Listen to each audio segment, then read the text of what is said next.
Gen Z or millennial? To see Gen Z we get sense now by connection.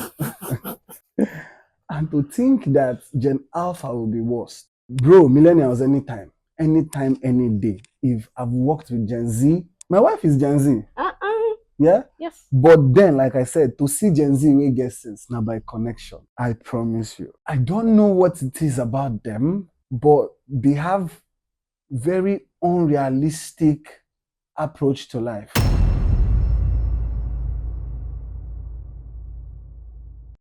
Hey guys, welcome to NJC Entertainment Podcast showing on Extreme TV. Here I have the most talented, the most popular comedian in Southeast as a whole, if not Niger now. Oh, should I introduce? Should I keep going? Should I keep Just going? do your thing. Oh, thank you. I'm listening. I'm trying to find out more. Oh, about you? Yeah. You don't want to hear more. I could keep going. Yeah, keep going. I want to hear more. For now, let's stop here. All right. So welcome, Thank you very welcome. much. Thank you. Do you have anything to tell me first, or Yeah. should I just? Thank you for having me. Better. Thank you. Our first question. This question is really, really personal to me. I just want to know, yeah, if comedy no exists, if comedy isn't really a thing, what other jobs would I you be probably doing? would have been richer right now because I would have been a footballer. Ah, Yeah. I really didn't. I, I wasn't expecting that answer. I used to play very well. Played for a couple of teams, grassroots football to going for trials a couple of times. It didn't work out. It was my parents just insisted that if I wanted to play football, I would have to go to school first, get a degree. Well, you know, say football not time something. And a timing now. So I had to obey them. So in the process of trying to get a degree, I stumbled on comedy. And by the time I get the degree, come like say the ball time don't pass. Because school did not allow me play as often. Yeah, so Nigerian system of government, you know, she abroad. Say you sabi play ball, if he give you scholarship. Yes, now. You see, so it didn't allow me to play as often as I needed to. But then got to come for comedy. Yeah, comedy came to my rescue. But personally, I pictured you like a kind of more of a teacher kind of guy. So if to say be comedian, you're gonna teach just one. Maybe I would probably be practicing what I studied. I've always had a thing for the medical, like I wanted to be a medical doctor, but thank God. They say no be all our prayer got the answer. So, the dream was to be a medical doctor, then football. And known as I'd been planned to take mixam, yeah, but for some reason, both the dream no work, the football no work, but we're here. But comedy did. Yeah, comedy did. Praise God. Hallelujah. So, do you think, as a comedian, do you think that other comedians should have things that they should not joke about, like maybe sensitive topics about their audience? Do you joke about everything? Okay, so before I used to be highly influenced by the public interpretation of my craft. So how people felt there are sensitive topics you should not touch, things you should not, talk about, especially. So there was this particular one that is very sensitive. And I don't know if I should mention, okay, rape. Yeah, sure. So people were very sentimental to that topic. So comedians, don't touch it, don't. But after a while, I discovered that every joke will offend somebody. Obviously, you can't please everybody at once. So I was preparing for a show one time. I wrote about 43 jokes. So by the time I started, taking off jokes, the ones that were offensive, the ones that offended church people, religious people, society, stereotypes, as I just come out, I was left with like 6, Practically nothing. and those 6 were just one-liners, and they were not all that clean. So I discovered that every joke would um offend a group of people, offend a sect. So the best thing is to take it for what it is, a joke, nothing more, nothing less. Then also for comedians to be able to know that despite the fact that they are joking about this thing, there should always be a place to draw the line. I don't know if to say draw the line, or find a A way way to about it. convey the actual message, the right message. It could be just by something as simple as saying, maybe you have done a rape joke, and something as simple as saying, "I'm not supporting rape. It is evil, and you should not do that." So so That means this comedy of the thing really, really goes deep.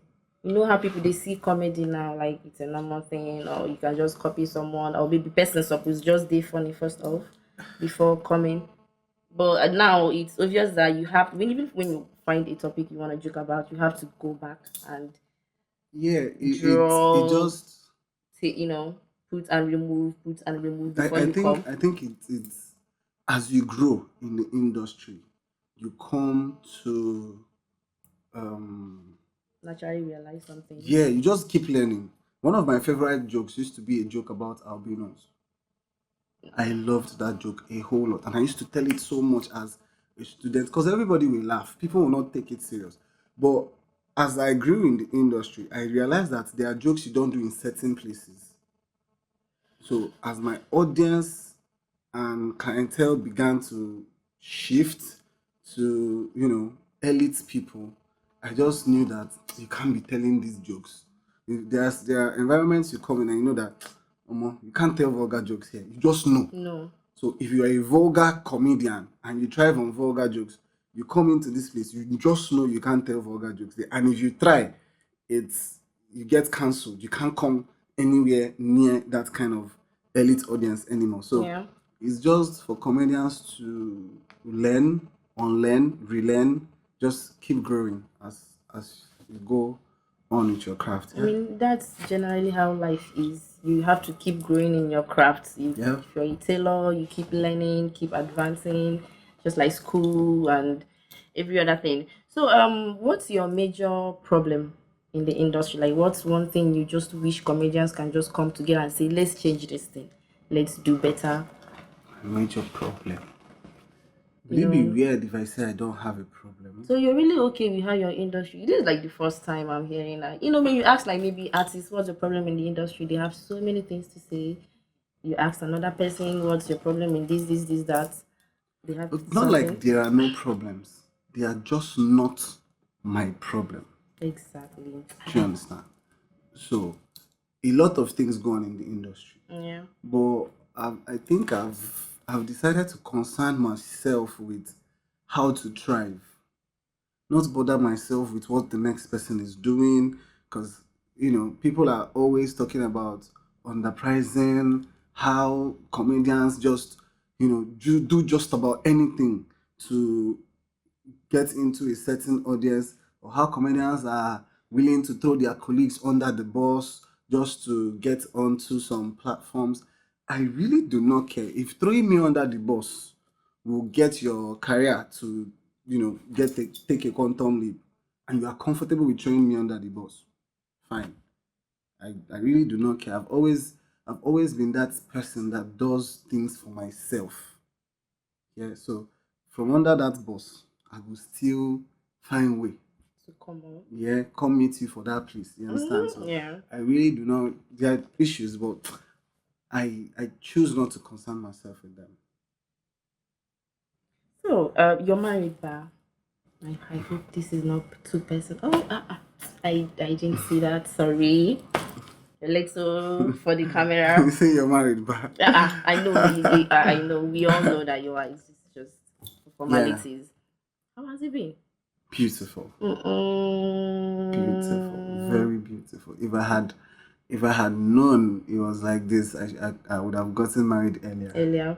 You find somebody who is a muse, yeah, a source of inspiration from the moment I got married, like a lot of things about me has changed. Like my driving force has changed. My motivation is no longer what it used to be.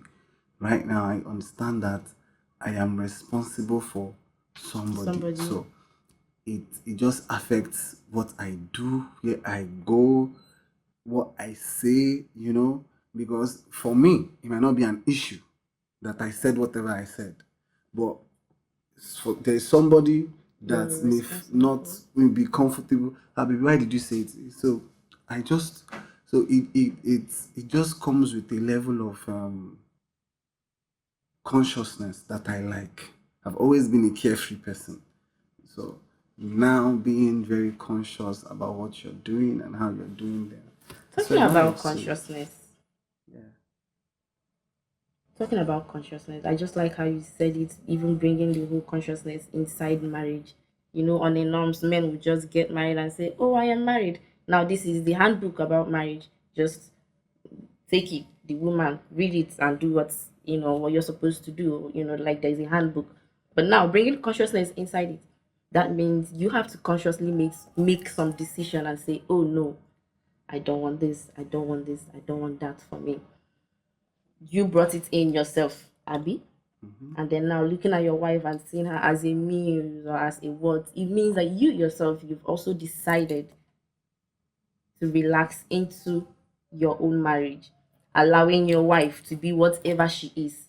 I don't know if I am making sense. I When two think people get married, it's like two people coming together.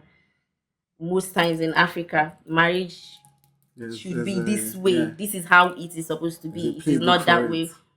So me asking you how is marriage and you're describing it like that, you saying your wife is this, your wife is that. It simply means that you are simply allowing your wife to be what she is. Yes. You're discovering her, she's discovering you in the whole. I've always felt like marriage is not or rather should not be um competition. Is that the word? I'm trying to Let's find the be like word, others.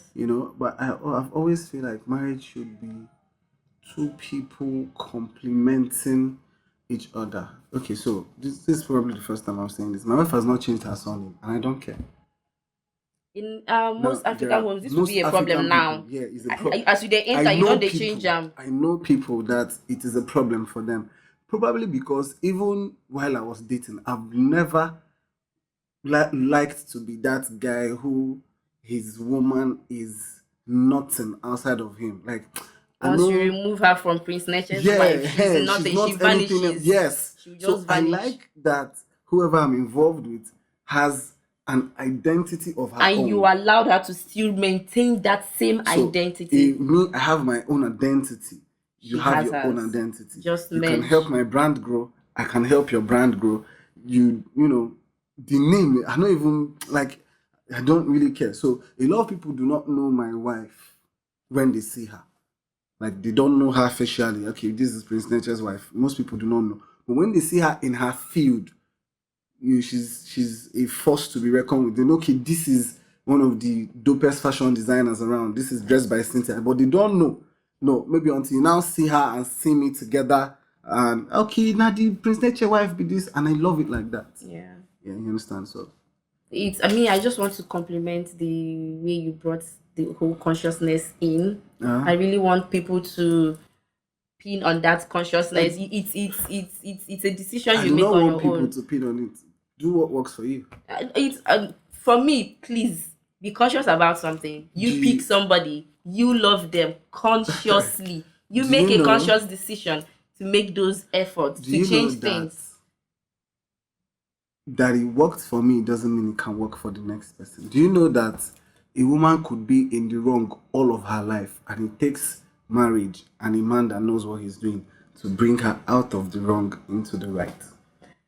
it, I, we're still going to the same thing. It is still the same consciousness. Oh, okay, okay. When you meet somebody, don't try to bring in that whole thing of the manual. This is how marriage is. Your grandmothers did it. Our grandmothers did it. Okay, It okay. has to I think I be. get you. uh, I Thank think I you. get you now. Right now. Yeah. So again, Gen Z or millennial. To see Gen Z we get sense now by connection. And to think that Gen Alpha will be worst. Bro, millennials anytime, any day. If I've worked with Gen Z and my God. One, please. I want to hear it. Just one. My wife is Gen Z.